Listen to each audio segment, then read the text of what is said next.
நடிகர் சூர்யா நடிக்கும் கருப்பு திரைப்படத்தின் வெளியீட்டில் மாற்றம். நடிகர் சூர்யா நடித்த கருப்பு திரைப்படத்தின் வெளியீடு ஒத்திவைக்கப்பட்டுள்ளதாக கூறப்படுகிறது.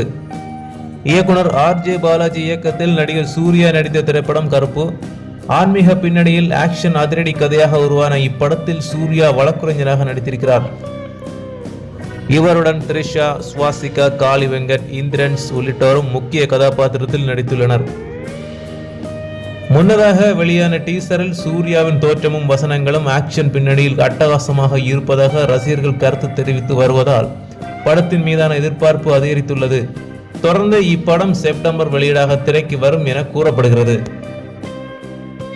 இந்த நிலையில் கருப்பு திரைப்படத்தை 2026ஆம் ஆண்டு திரைக்கு கொண்டு வர தயாரிப்பு நிறுவனம் திட்டமிட்டுள்ளதாக தகவல் தெரிவிக்கின்றன. தீபாவளி வெளியீடாக பிரதீப் ரங்கநாதனின் டூட், LIK மற்றும் த்ருவ் விக்ரமின் பைசன் ஆகிய திரைப்படங்கள் வெளியாகுகின்றன. 2026 பொங்கலுக்கு விஜயின் ஜனநாயகன் மற்றும் சிவகார்த்திகேயனின் பராசக்தி ஆகிய படங்கள் வெளியாக உள்ளது குறிப்பிடத்தக்கது.